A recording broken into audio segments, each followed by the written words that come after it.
नमस्कार, मैं हूं श्री बुटानी। आप देखना शुरू कर चुके हैं वैभव क्रांति चैनल। हमारे सामने मौजूद हैं कांग्रेस की जिला प्रभारी शारदा राठौर, जो कि पूर्व संसदीय सचिव है हरियाणा की और बल्लभगढ़ क्षेत्र का प्रतिनिधित्व करते हैं। कोर्ट की 2 साल की सजा के बाद राहुल गांधी की लोकसभा सदस्यता समाप्त हो गई है और बंगला खाली करने का नोटिस भी दे दिया गया है। आइए इस मुद्दे पर प्रेस कॉन्फ्रेंस करने के लिए आई है पलवल में शारदा राठौर। क्या करेगी कांग्रेस अब जबकि राहुल गांधी को बंगला खाली करने का नोटिस मिल गया?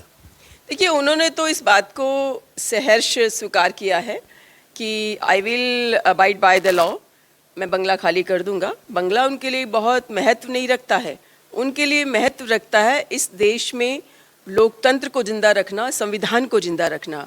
और आज के समय में जो धमकी की, प्रतिशोध की, उत्पीड़न की राजनीति चल रही है, जिससे संविधान और लोकतंत्र की हत्या हो रही है, उसको बचाना बहुत ज़्यादा आवश्यक है।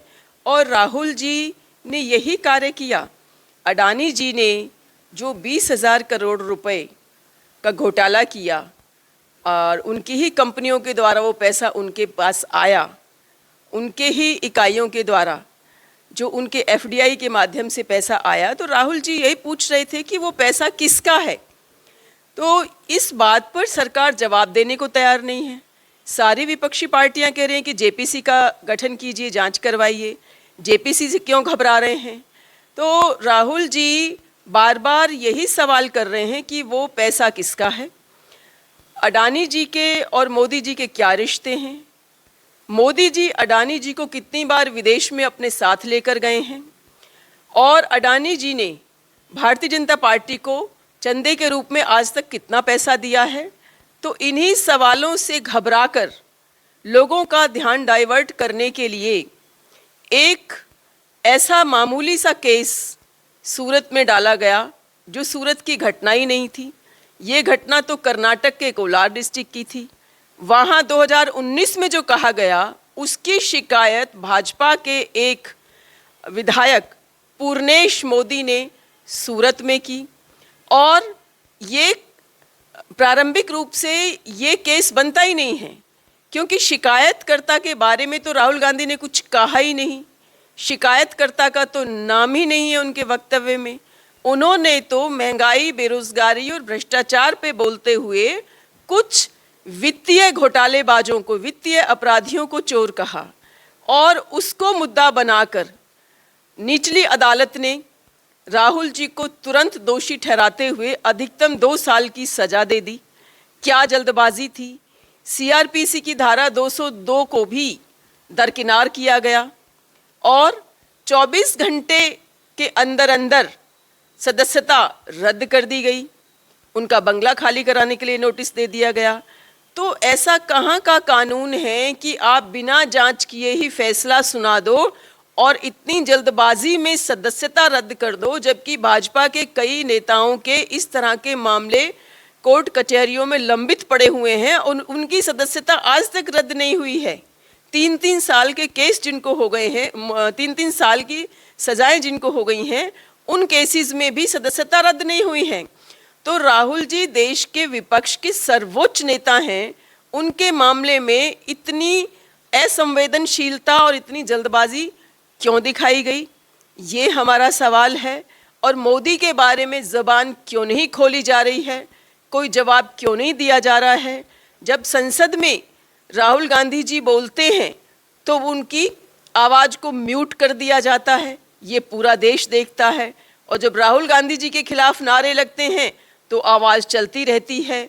तो ये जो भेदभावपूर्ण रवैया है और जो विपक्ष को दबाने की, दमन करने की जो कवायद इस देश में चल रही है, ये बहुत गलत राजनीतिक परंपरा है। अगर देश में संविधान नहीं रहेगा, लोकतंत्र नहीं रहेगा, विपक्ष नहीं रहेगा, तो वो देश कैसे चलेगा? यहाँ तो अराजकता हो जाएगी। लेकिन मोदी सरकार सारे मुद्दों से ध्यान भटकाने के लिए, सारी समस्याओं को एक तरफ करने के लिए सिर्फ राहुल गांधी की सदस्यता रद्द करके लोगों को ये दिखाना चाहते हैं कि जैसे राहुल गांधी जी ने बहुत बड़ा अपराध कर दिया है और किन किन लोगों को शायद राहुल जी ने कुछ अपशब्द बोल दिए हैं। जबकि राहुल जी की भाषण में कोई द्वेषपूर्ण वक्तव्य नहीं था, ये तो एक लाइटर वेन में की गई बात थी। और जब मोदी जी भाषण देते हैं तो कभी शहजादा बोलते हैं राहुल गांधी जी के लिए, कभी युवराज बोलते हैं, कभी नामदार लोग बोलते हैं। तो जब वो अपने जुबान पर कंट्रोल नहीं करते हैं, वो अपने खुद के भाषणों में गलत शब्दों का प्रयोग करते हैं, तो पहले तो उनकी सदस्यता रद्द होनी चाहिए। वो एक माननीय नेता रेणुका चौधरी जी को सूपनखा बोलते हैं, तो क्या इस विषय पे उनकी सदस्यता रद्द नहीं होनी चाहिए? उनके जो सांसद हैं, हमारी श्रीमती सोनिया गांधी को जर्सी गाय बोलते हैं, राहुल जी को हाइब्रिड बछड़ा बोलते हैं, तो क्या सदस्यता रद्द नहीं होनी चाहिए? ममता बनर्जी का मजाक उड़ाया जाता है, दीदी और दीदी बोला जाता है सरेआम, तो क्या इनकी सदस्यता रद्द नहीं होनी चाहिए? तो मोदी जी भले ही राहुल जी की सदस्यता रद्द करवा दें, चाहे उन्हें जेल में डाल दें, चाहे कोई भी व्यवहार उनके साथ करें, न राहुल जी डरेंगे, न कांग्रेस पार्टी डरेगी। राहुल जी इनकी पोल खोलते रहेंगे अडानी के मुद्दे पर, और जो वित्तीय अपराधी हैं उनके मुद्दों पर सवाल करते रहेंगे। देश में महंगाई पर, बेरोजगारी पर, भ्रष्टाचार पर, कानून व्यवस्था पर, किसानों पर, मजदूरों पर, देश के आम जन पे उनकी आवाज़ उठती रहेगी, उनकी आवाज़ बुलंद रहेगी। ऐसा करके इन्होंने राहुल गांधी को कमज़ोर नहीं किया, बल्कि राहुल गांधी जी की छवि और चमक कर आई है। लोगों ने उनकी इस बात को, हिम्मत को दात दी है कि राहुल जी एक ऐसे नेता हैं जो अपनी आवाज़ बिना डरे लोगों के सामने रखते हैं और देश के मुद्दों को राहुल जी उठाते हैं। तो राहुल जी की आवाज़ दबने वाली नहीं है, पूरी कांग्रेस पार्टी उनके साथ है। हम भी एक मुहिम चलाकर, एक आंदोलन चला के भारतीय जनता पार्टी को, उनके मित्रों को जो वित्तीय घोटालेबाज हैं, बेनकाब करेंगे, इनकी पोल खोलते रहेंगे। लोकसभा में और लोकसभा के बाहर भी राहुल गांधी भी अक्सर ऐसा ही बोलते रहे हैं, मोदी चोर है, चौकीदार चोर है। अभिषेक मनु सिंघवी, दिग्विजय सिंह, राजस्थान के गहलोत मुख्यमंत्री, ये भी अपशब्द की भाषा बोलते रहे हैं। देखिए, ये बड़ी लाइटर वेन की भाषा होती है। जब हम छोटे छोटे हुआ करते थे, राजनीति की ABCD भी हमें नहीं पता होती थी, तो हम नारे सुना करते थे, गली गली में शोर है, फलाना नेता चोर है। तो ये कुछ भाषाएं होती हैं, एपिलेट्स होते हैं, जो सिर्फ लोगों को अट्रैक्ट करने के लिए होते हैं, किसी को हर्ट करने के लिए नहीं होते हैं। तो उसी नियत से, बिना किसी द्वेषपूर्ण नियत से राहुल जी का ये वक्तव्य था, उसमें किसी को आहत करने की उनकी नियत नहीं थी। ये चाहे वो भाजपा के नेता हों, चाहे किसी अन्य पार्टी के नेता हों, जब भाषण देते हैं तो बहुत सारी बातें ऐसी भी कही जाती हैं जिनका कोई शाब्दिक अर्थ लोग सीरियसली नहीं लेते हैं। राहुल गांधी JPC की मांग करते हुए सवाल पूछ नहीं रहे थे, आरोप लगा रहे थे कि ये 20,000 करोड़ रुपए मोदी जी का है। नहीं, बिल्कुल वो आरोप लगाएंगे, क्यों नहीं आरोप लगाएंगे? जब आप कोई जबान नहीं खोलेंगे, जब आप JPC की मांग पूरी नहीं करेंगे, तो आरोप लगाया जाएगा। क्यों नहीं आरोप लगाया जाएगा? आरोप बनता है। जो ये अडानी की बात कर रहे हैं, अडानी को राजस्थान सरकार ने भी दिया है, भूपेश बघेल की सरकार ने भी उपकृत किया उनको। और जब पंजाब में कैप्टन अमरिंदर की सरकार थी, कांग्रेस की सरकार थी, तब भी अडानी को आमंत्रित किया गया था, उनके उद्योग लगाए गए थे। कि तब उनके इतने घपले घोटाले उजागर नहीं हुए थे, तब उनके बारे में नहीं पता था कि किस तरह इन्होंने धन अर्जन किया है। ये तो हिंडनबर्ग कंपनी ने जब इनका ये घोटाला उजागर किया, जब ये पता लगा कि ये तो अपने ही पैसे को बाहर ले जाकर और उन्हीं कंपनियों को FDI के द्वारा अपने देश में पैसा लगवाते हैं उन्हीं कंपनियों से, और उनके शेयर बेचते हैं, अपने ही इनके लोग शेयर खरीदते हैं, महंगा करते हैं, फिर आम जनता भी शेयर खरीदती है और जनता का पैसा डूबता है जब इनकी पोल खुलती है। अभी हाल ही में 80,000 करोड़ रुपए नीचे आए हैं अडानी के शेयर्स में से। तो वो किसका पैसा है? आज भी जो PF के द्वारा पैसा दिया जा रहा है उनको, उसको बंद नहीं किया गया है। LIC का पैसा, SBI का पैसा, वो किसका पैसा है? देश की जनता का पैसा है। तो जब पोल खुल गई है, जब सारी चीज़ें स्पष्ट हो गई हैं, तो क्या विपक्ष को सवाल करने का अधिकार नहीं है कि पैसे किसके हैं? अच्छा, लोकसभा की सदस्यता की बहाली के लिए क्या आप कोर्ट का सहारा लेंगी? कांग्रेस आपकी अपर कोर्ट में जाएगी? देखिए, ये सवाल मेरे अधिकार क्षेत्र में नहीं आता है।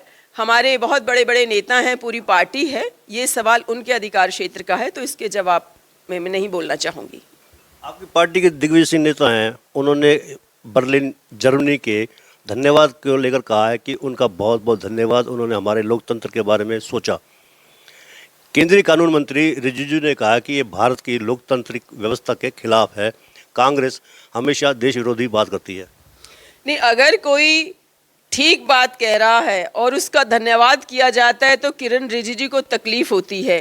किरण रिजिजू तो वो नेता हैं जो देश की सर्वोच्च न्यायालय पे भी सवाल खड़े करते हैं। वो कहते हैं कि ये चीज़ें तो सर्वोच्च न्यायालय के अधिकार में ही नहीं आती, तो किरण रिजिजू को देश की जनता सीरियसली नहीं लेती है। कोर्ट के फैसले पर तो सवाल आप भी खड़ा कर रहे हैं। 2 साल की सजा जो हुई है राहुल गांधी को, वो कोर्ट के जजमेंट पर आप आरोप लगा रहे हैं। मैं आरोप नहीं लगा रही हूँ, बल्कि मैं असहमत हूँ, क्योंकि मैं खुद भी एक वकील हूँ। सीआरपीसी की सेक्शन 202 के तहत जब कोई मुकदमा आता है तो उसका इन्वेस्टिगेशन करना होता है, उसकी जांच करनी होती है, और जो पार्टी आहत होती है उस पार्टी को मुकदमा दर्ज करना होता है। एक थर्ड पर्सन आकर कर रहा है तो कोर्ट का ये पूछना बनता है कि आप किस तरह आहत हुए हो, पूरा समूह किस तरह आहत हुआ है। तो मुझे माफ़ कीजिए कि इन सारी प्रक्रियाओं को दरकिनार करके कोर्ट ने सीधा सीधा 2 साल की अधिकतम सज़ा सुना दी। तो देश के इतिहास में पहली बार ऐसा हुआ है, तो इस फैसले से मैं पूर्णतः असहमत हूँ। लोकसभा सचिवालय ने बंगला खाली करने के लिए नोटिस दिया 1 महीने का। क्या आप मानते हैं कि इस क्राइटेरिया में दूसरे कई ऐसे नेता भी होंगे जो पूर्व सांसद है, पूर्व मंत्री है, उनके पास भी बंगले अभी तक होंगे? नहीं, ऐसे बहुत से लोग हैं जिनका बंगला खाली कराने के लिए इस तरह नोटिस नहीं दिया जाता। वो ना लोकसभा के सदस्य हैं ना राज्यसभा के सदस्य हैं, तब भी बंगले डिटेन किए हुए हैं। लेकिन राहुल जी के मामले में इतनी जल्दबाजी की गई, लेकिन राहुल जी कानून को मानने वाले हैं, कानून का सम्मान करने वाले हैं, इसलिए उन्होंने स्पष्ट लिख कर दिया कि he will abide by the law. वैसे कांग्रेस की नज़र में कौन कौन से ऐसे नेता हो सकते हैं जिनके पास अभी भी बंगले हैं और सरकार उनसे खाली नहीं करा रही है, क्योंकि वो सांसद नहीं है? इसमें पूरी डिटेल मेरे पास नहीं है, लेकिन बहुत सारे बंगले ऐसे हैं। कांग्रेस क्या करेगी अब?